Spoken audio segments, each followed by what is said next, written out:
প্রত্যেক দিনের মতন আজকে আবারও একটি রেসিপি নিয়ে আপনাদের সামনে হাজির হলাম।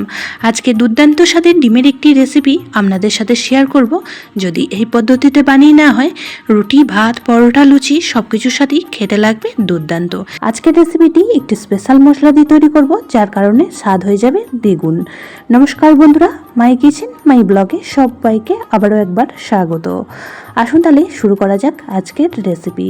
তো আজকের রেসিপির জন্য এখানে আমি 6 পিস ডিম নিয়ে নিয়েছি, আর ডিমগুলিকে আগে সিদ্ধ করে নিয়ে খোসাটা খুব ভালো করে ছাড়িয়ে ধুয়ে রেখে দিয়েছি। চাকুর সাহায্যে ডিমের উপরে এইভাবে একটু করে কাট লাগিয়ে দেব, তাতে করে তেল মশলা ঝালটা খুব সুন্দরভাবে ডিমের ভেতরে ঢুকে যাবে। তাতে করে রেসিপিটি খেতে কিন্তু ভীষণই ভালো লাগবে। তো এখন ডিমের মধ্যে দিয়ে দিচ্ছি খুব সামান্য পরিমাণ হলুদ গুঁড়ো, সাথে দিয়ে দেবো এখানে হাফ চামচ পরিমাণ লবণ, আর কালারের জন্য ব্যবহার করব খুব সামান্য পরিমাণ কাশ্মীরি লঙ্কার গুঁড়ো।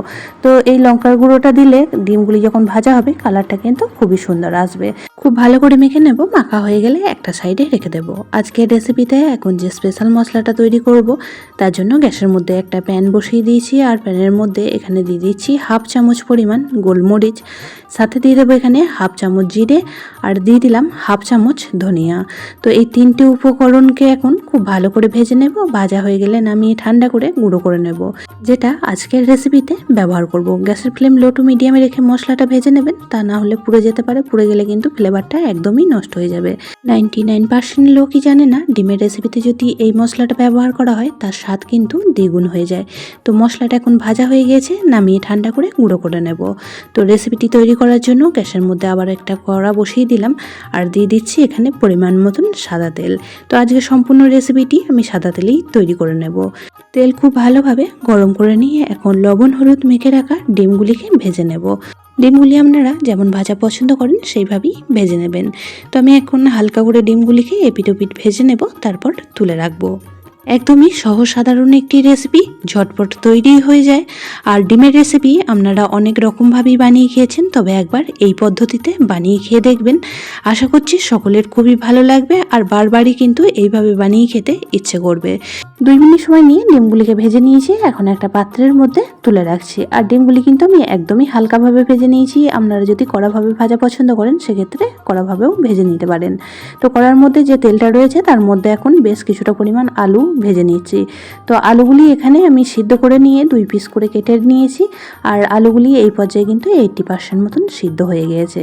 তো এখন আলুর মধ্যে দিয়ে দেব খুব সামান্য পরিমাণ হলুদ গুঁড়ো, সাথে দিয়ে দেব খুব সামান্য পরিমাণ লবণ, দিয়ে আলুগুলিকে লাল লাল করে ভেজে নেব। আলু যদি প্রথমেই একটু এইভাবে ভেজে রান্নাটা করা হয়, খেতে কিন্তু ভীষণই ভালো লাগবে। তো আলুগুলিকে আজকে আমি সিদ্ধ করে নিয়ে রেসিপিটি তৈরি করব। আপনারা যদি চান তো কাঁচা আলু ভেজে নিয়েও রেসিপিটি তৈরি করে নিতে পারেন। আলু যদি প্রথমে একটু সিদ্ধ করে নিয়ে রেসিপিটি তৈরি করা হয়, রেসিপিটিও ঝটপট তৈরি হয়ে যায়। হাতে সময় কম থাকলে এই রকম রেসিপি ট্রাই করতে পারেন। একটা রেসিপি দিয়েই সমস্ত ভাত বা রুটি খাওয়া হয়ে যাবে। তো আলুগুলি ভেজে তুলে রাখার পর কড়ার মধ্যে যে অবশিষ্ট তেলটা রয়েছে তার মধ্যে এখন বাকি রান্নাটা কমপ্লিট করে নেব। তো প্রথমেই ফোড়ন হিসাবে ব্যবহার করেছি হাফ তেজপাতা, সাথে একটা শুকনো লঙ্কা, বেশ কিছু গোটা গরম মশলা, আর দিয়ে দিলাম খুব সামান্য পরিমাণ গোটা জিরে। তো ফোড়নগুলিকে কয়েক সেকেন্ড ভেজে নেব। ফোড়ন থেকে মিষ্টি গন্ধ আসলে এখানে দিয়ে দিচ্ছি একটা মিডিয়াম সাইজের পেঁয়াজ কুচি। পেঁয়াজ হালকা নরম হয়ে আসা পর্যন্ত ভেজে নেব। ডিম দিয়ে অনেকে অনেক রকমভাবেই রেসিপি বানিয়ে খেয়েছেন, তবে এই রেসিপি একবার বানিয়ে খেলে বারবারই কিন্তু এইভাবে ডিম বানিয়ে খেতে ইচ্ছে করবে। যারা ডিম খেতে একদমই পছন্দ করে না তারাও ছেঁচে খাবে আজকের রেসিপি। তো পেঁয়াজ এখানে ভাজা হয়ে গেলে একটা মশলার পেস্ট অ্যাড করে দিয়েছি। তো মশলাটা আমি বানিয়ে নিয়েছিলাম হাফ ইঞ্চি আদা, 4 কোয়া রসুন, সাথে একটা মিডিয়াম সাইজের টমেটো আর 2টো কাঁচা লঙ্কা দিয়ে সেই মশলার পেস্টটাই অ্যাড করে দিলাম। সাথে মিক্সিং জারটা ধুয়ে কিছুটা পরিমাণ জল এখানে দিয়ে দিচ্ছি। তো মশলাটা এখন খুব ভালো করে একবার নাড়াচাড়া করে মিশিয়ে নিয়ে বেশ কিছু গুঁড়ো মশলা এখন অ্যাড করে দেবো।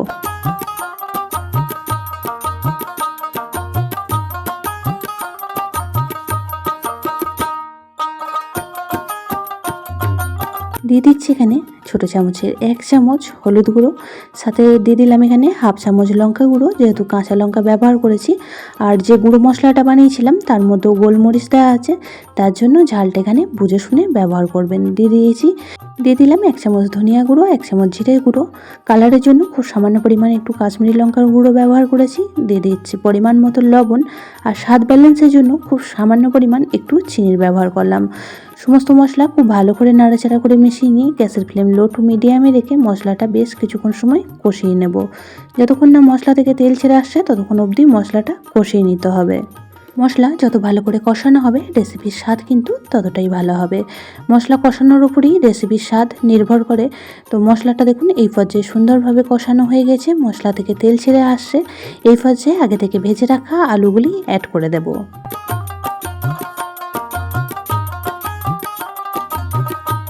মশলার সাথে এখন আলুগুলি বেশ কিছুক্ষণ সময় কষিয়ে নিচ্ছি। আর যেহেতু আলুগুলি প্রথমেই সিদ্ধ করা ছিল তারপর ভেজে নেওয়া হয়েছে, আলু প্রায় সিদ্ধ হয়ে গিয়েছে। আর মশলার সাথে 1 মিনিট সময় নিয়ে আলুটা কষিয়ে নিয়েছি। আর দেখেই বুঝতে পারছেন খুব সুন্দরভাবে কষানো হয়ে গেছে। এখন এর মধ্যে দিয়ে দেব পরিমাণ মতন জল। তো আপনারা গ্রেভিটা যেমন রাখবেন সেই পরিমাণ বুঝে এখানে জলের পরিমাণটা দিয়ে দেবেন। পুরনো বন্ধুদের অনেক অনেক ভালোবাসা। নতুন বন্ধুরা যারা আজকে ফার্স্ট টাইম চ্যানেলে ভিজিট করেছেন আর আজকের ভিডিওটি দেখছেন তাদের কাছে অনুরোধ রইল চ্যানেলটি সাবস্ক্রাইব করে পাশে থাকা বেল আইকনটির অল প্রেস করে দেবেন।